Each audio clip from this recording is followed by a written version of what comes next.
এই কল্যাণ ব্যানার্জি অভিষেকের বিরুদ্ধে আওয়াজ তুলেছিল। এই কল্যাণ ব্যানার্জি মমতা ব্যানার্জির বিরুদ্ধে আওয়াজ তুলেছিল। হাইকোর্টে করিডোর দিয়ে হেঁটে গেলে সবাই বলে কাল্লা দেওয়া যাচ্ছে, একদম ডাইরেক্ট। কল্যাণ ব্যানার্জি, তুমি আমার হাইকোর্টে থাকাকালীন, সরকারি উকিল থাকাকালীন কত কোটি টাকা এই হাইকোর্ট থেকে নিয়ে গেছে। সামান্য আদালতে মমতা ব্যানার্জির সিম্বল কে পাবে? এই কল্যাণ ব্যানার্জি সংসদে গিয়ে জনগণের কথা না বলে, মানুষের কথা না বলে সংসদে चूक तू वकील हो तो कौन सा कॉलेज से पास किया, कौन सा यूनिवर्सिटी से पास किया, वो सर्टिफिकेट अगर बाप का बेटा है तो दिखा। मामला আদালতে চলছে যে তৃণমূল কার, মমতার না ঋতুব্রতর। পশ্চিম বাংলায় মমতা বাবু, মমতা খালার সরকার চলে যাওয়ার পর যারা তৃণমূল কংগ্রেসের মমতা ব্যানার্জি এবং তার পুত্র না ভাইপো, খোদা মালিক জানে, আল্লাহ জানে, ভগবান জানে, সেকেন্ড ইন কমান্ড অভিষেক ব্যানার্জির নেতৃত্বে যখন দল চলছিল, তারপরে যখন মমতা ব্যানার্জির দল সহ মমতা ব্যানার্জি যখন শুভেন্দুর কাছে হেরে গেল, মমতা ব্যানার্জি এবং মমতার সরকার, মমতা বুবুর সরকার, মমতা খালার সরকার, মমতা আপার সরকার যখন বাংলা থেকে বিদায় নিল, তারপরে দেখা গেল মমতা ব্যানার্জির সরকারে নির্বাচিত এমপি তারা এনসিপিআই দলে 20 জন সাংসদ যোগদান করল। আর মমতা ব্যানার্জির বিধায়ক বালিশচাটা ঋতুব্রত তৃণমূলের অংশগ্রহণ করলো। এখন মহামান্য আদালতে মমতা ব্যানার্জির সিম্বল কে পাবে? মহামান্য আদালতে চলছে যে তৃণমূল কার, মমতার না ঋতুব্রতর। এখন মমতা ব্যানার্জি দলের টাকা কে পাবে? ঋতুব্রত পাবে না মমতা ব্যানার্জি পাবে? এ নিয়ে মহা প্রশ্ন আছে, বহু আলোচিত আছে এবং সেটা আইনে চলছে। কিন্তু হঠাৎ করে দেখলাম কল্যাণ ব্যানার্জি, যে নাকি সাংসদ, যে নাকি আমার হাইকোর্টে তৃণমূলের আমলে हर मामला में कुत्ता का माफिक भोगता था और हारता था। আজকে এই কল্যাণ ব্যানার্জি অভিষেকের বিরুদ্ধে আওয়াজ তুলেছিল। এই কল্যাণ ব্যানার্জি মমতা ব্যানার্জির বিরুদ্ধে আওয়াজ তুলেছিল। এই কল্যাণ ব্যানার্জি ছাতি খন্দকারের বিরুদ্ধে আওয়াজ তুলেছিল।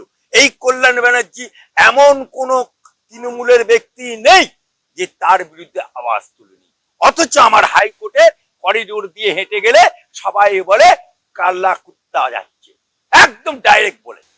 আর আমি কল্যাণ ব্যানার্জি, সেই কল্যাণ ব্যানার্জি কালকে সুপ্রিম কোর্টে বলছে এখন তো 20 জন সাংসদের জন্য সুপ্রিম কোর্টে এসে, এরপরে বাংলায় ঋতব্রতর সাথে যারা তৃণমূলের বিধায়ক গিয়েছে তাদের দেখে নেব।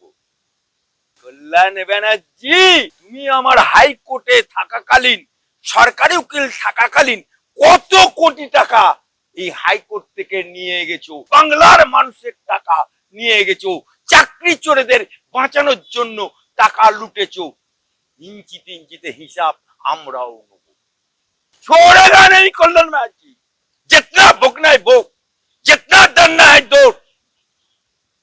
এখন তো তোদের আন্দারে আন্দারে ঝগড়া হচ্ছে, খেলায় খেলায় অবস্থা। তৃণমূলে এনসিপিআই তারাও তৃণমূল ছিল, আছে। এখন মহামান্য সুপ্রিম কোর্ট নোটিশ দিয়েছে। এখন এই সাংসদরা তারা মহামান্য সুপ্রিম কোর্টের নোটিশনামা পেয়ে তারা তাদের নিযুক্ত উকিল দিয়ে কি জবাব দেয়, নোটিশের পরিপ্রেক্ষিতে কি জবাব দেয়, মূল মামলায় কি আছে, টোটাল তার ডিটেলস মহামান্য সুপ্রিম কোর্ট বিচার করবে। তাই মহামান্য সুপ্রিম কোর্টের উপর এখন সারা বাংলা তাকিয়ে আছে, সাথে সাথে আমরাও তাকিয়ে আছি। কল্যাণ ব্যানার্জি হচ্ছে একটু লালচি, লালচিয়া বলে না, কল্যাণ ব্যানার্জির স্বভাবটা হচ্ছে লালচি। এই কল্যাণ ব্যানার্জি সংসদে বাংলার থেকে শ্রীরামপুর কেন্দ্র থেকে সংসদ হয়ে গেছে, তাহলে সংসদ হয়ে গেছে এলাকার মানুষের উন্নয়নের কথা বলার জন্য, সংসদ হয়ে গেছে এলাকার দুঃখ কষ্ট জানানোর জন্য, সংসদ হয়ে গেছে শ্রীরামপুরের মানুষের চাকরি পাচ্ছে না তার জন্য, শ্রীরামপুরে কেন্দ্রের মধ্যে অ্যাম্বাসেডার কারখানা উঠে গেল সেটার কথা বলার জন্য। কিন্তু আমরা দেখতে পাচ্ছি কি, শ্রীরামপুরের কথা ভুলে গিয়ে এই বিধানসভাতে अपना गली में कुत्ता शेर होता है, तो अपना श्रीरामपुर केंद्र में किसी को नहीं पाया, तृणमूल में उसका बेटा का खड़ा कर दिया उत्तर पाड़ा में, और उत्तर पाड़ा मानुष इतना थप्पड़ मारा कल्याण बनर्जी को, लड़का को इतना जोर से थप्पड़ मारा जो वहां भाजपा जीत गया। अभी এই কল্যাণ ব্যানার্জি সংসদে গিয়ে জনগণের কথা না বলে, মানুষের কথা না বলে সংসদে চুপ, এই কল্যাণ ব্যানার্জি আমার প্রাক্তন রাষ্ট্রপতি, আমার রাজ্যের প্রাক্তন উপরাষ্ট্রপতি, আমার রাজ্যের প্রাক্তন রাজ্যপাল ধনকরকে গিয়ে মিমিক্রিং করছিল, বাঁদরের মতো মিমিক্রিং করছিল। সেই কল্যাণ ব্যানার্জি এখন আইনের ধ্বজা ধরেছে। ওর আমার হাইকোর্টের বিচারপতি গঙ্গোপাধ্যায় ওকে চ্যালেঞ্জ করেছিল যে अगर तू वकील हो तो कौन सा कॉलेज से पास किया, कौन सा यूनिवर्सिटी से पास किया, वो सर्टिफिकेट अगर बाप का बेटा है तो दिखा। अभी तक हमारा वो जो अभिजीत बंदोपाध्याय अभी सांसद हो गया, उसका कल्याण बनर्जी का सर्टिफिकेट दिखाने का हिम्मत नहीं लिया। तो वो सरकार का, ममता बाबू का लेन देन से ज्यादा मिल गया तो भुगता है, भुगते दो। দেখুন, কেউ যদি বাপের বেটা হয়, আমি হাইকোর্টের উকিল, আমাকে যদি কেউ চ্যালেঞ্জ করে আমি সঙ্গে সঙ্গে সার্টিফিকেট ফেলে দেবো। আমাকে যদি কেউ চ্যালেঞ্জ করে আমি এআইবি পরীক্ষার পাশের সার্টিফিকেট ফেলে দেবো, আমি এনরোলমেন্ট সার্টিফিকেট মুখের উপরে তুলে ধরবো। কিন্তু ও এমনই যে ওর নিজের সংসদ এলাকায় নিজের বেটাকে জেতাতে পারলো না, ও এমনই হতভাগ্য যে সব মামলায় হারে, ও এমনই হতভাগ্য যে এখন দুলছে। কিছুদিন আগে অভিষেককে কত গালাগাল, আবার এখন বলছে ও তো আমার ছেলের মতো সম, ছেলে সম। তা কখন যে গালি আর কখন যে তালি এটা বোঝা বড় মুশকিল।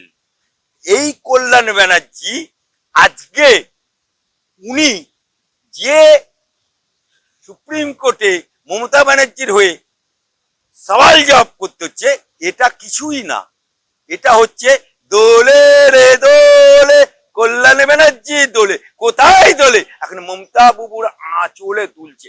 আঁচল কতদিন থাকে ততদিন আমরা ইন্তজার